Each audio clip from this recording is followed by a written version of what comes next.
Alright fam, so I wasn't sure I was going to have the spoons to do this video at all, but somehow I managed to scrounge up some spoons, and today we're doing the Leap Year book tag. I will leave the creators of it in the description down below, and I was tagged by Cats and Camera, who I will also leave a link to in the description down below. Number 1 is An Extra Day. What is one book that brought a little something extra? So when I hear the word extra, only one book comes to mind, and that's because it's capital E extra TM as fuck. And that is the All for the Game series.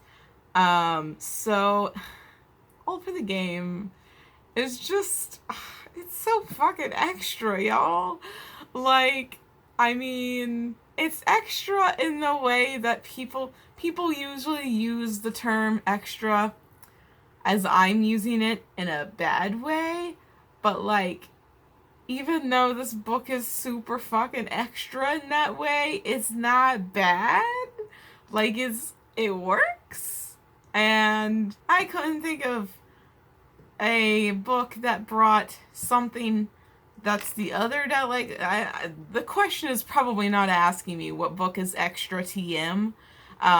It's probably asking, like, what is something that brought you a little bit of joy or something. I mean, this did that, but, like, I don't know. I just, it's extra TM, y'all, and it's amazing, so, yeah. Next is Taking a Big Leap. What is one book that you are/were afraid to read? So, I'm gonna be honest, and I'm gonna steal Kaz's answer. And it's Elysium, because you know that, book series I was talking about? Yeah, it's the same author, and I'm worried that it's not gonna be as good as this, and it's just gonna disappoint me. Like another book did. I know this is gonna happen because The Song of Achilles is my favorite standalone and was my favorite book of like all time before I read Circe. And Circe was a disappointment. And so All for the Game is basically my favorite series. And so when I read Elysium, it's gonna be a disappointment. Like, that's just how things work for me.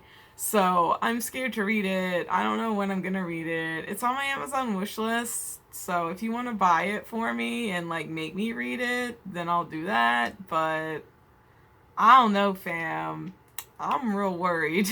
Next is Every 4 Years. What is the 4th book you've read this year? In consulting my handy-dandy bullet journal, which actually doesn't have the order of which I read things in, but like looking at them, I remember the order that I read them in. And it's Norse mythology, actually. I told you they weren't in order, because technically you would think it would be the Backstagers Volume 1, but it's actually Norse mythology. I finished Norse mythology before I started the Backstagers Volume 1. Anyway, Norse mythology by Neil Gaiman is an audiobook that I listened to. And it was fine. So, yeah. Next is 366 Days in the Year. Looking at your 3rd shelf, name the 6th book on that shelf, and then name the 6th book after that. The 3rd shelf is that shelf. I'm using my attraction fingers, you can't even tell. It's this shelf. I counted weird. I didn't count this way. I counted this way because I wanted to talk about books that I like, and I put the books that I don't like on that side. Not that I don't like those books, but I just don't like them as much. So anyway, the 6th book is The Disasters by M.K. England. I'm not going to talk too much about it because I feel like this video is already going to be super long. But anyway, it's a space book about a bisexual disaster named Nax. And him and 3 other people have to save the world. And it's real lit. It has the only love triangle I like in it. And it has just amazing diversity in all regards. So, yeah. Read it, y'all. It's fucking good. The 6th book after that is Down Among the Sticks and Bones by Seanan McGuire. This is the second book in the Wayward Children series. It's about Jack and Jill's origin story. If you don't know who Jack and Jill is, read Every Hearted Doorway. And if you want to know their origin story, read Down Among the Sticks and Bones. That's all I got for you. This is like my least favorite book in the Wayward Children series. Not because it's bad, it's just I like all of the other ones better. I mean, yeah. Even though I only listened to Come Tumbling Down on audiobook and I didn't like read it, like it's this is still my least favorite. But anyway, you should still read it. If you've read Every Hearted Doorway and you think the characters are interesting and you want to continue on with the series, because it's good. And you kind of need to read this to read Come Tumbling Down. Next is Leaping Ahead. Name 4 books that you want to read by the next leap year. Alternative, name something on your bookish bucket list that you want to complete by the next leap year. I don't really have a bookish bucket list, so I'm just going to name 4 books that I hope to read before the next leap year, because one of these books has been on my TBR since 2015, which is ridiculous. So, I need to read it before the next leap year. The rest of these books haven't been on my TBR for that long, but I still want to read them. First, it's The Night Circus. I'm actually hopefully reading this next month for Zodiacathon. I'm buddy reading it with a couple of other people, I think, who share my Lilith sign, which I can't remember off the top of my head, actually. But yeah, I think we're going to buddy read The Night Circus. It's a little chunky. I got it for my birthday last year, and I just haven't read it yet. Next, I want to read something by Terry Pratchett. Specifically Mort, because, one, my ex-friend recommended it to me and actually gave me his copy, and now I have it and won't give it back to him. And 2, Graham Quigley got me this wonderful, fancy edition of it, and so now I'm like, hell yeah, I want to read it. And I want to read something by Terry Pratchett, because I loved Good Omens. And, I've read a separate Neil Gaiman book by reading Norse mythology. And so now I want to read a separate Terry Pratchett book in the Discworld series. I want to read other Neil Gaiman books, too. But I want to read Mort. Next is the book that's been on my TBR since 2015. That is Fire from Heaven by Mary Renault. It's actually all 3 of the books in the Alexander the Great series that she wrote. The other 2 are The Persian Boy and Funeral Games. But Fire from Heaven is the one that I was specifically looking forward to, because I think it has the most Alexander and Hephaestion content in it. So yeah, I really want to read it. I just can never seem to get past the first chapter, which I think the first chapter is 30 pages. So, I need to be in an actual reading mood to start this book. And it's not even that chunky. It's a normal-sized book. But,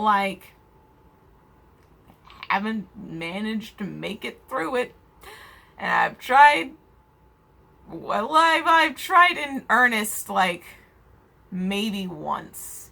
But, I need to try harder. And I need to do it when I have a lot of spoons. So hopefully I'll have enough spoons in the next 4 years. And finally is a book I bought last year around my birthday, but I never read it. And that is History Is All You Left Me by Adam Silvera. So I've read Adam Silvera's other books, except for Infinity Sun, which is out now. I haven't read that. But aside from Infinity Sun, this is the only Adam Silvera book that I haven't read, because I've read More Happy Than Not, They Both Die at the End, and What If It's Us, if you count that one, even though it's also written by Becky Albertalli.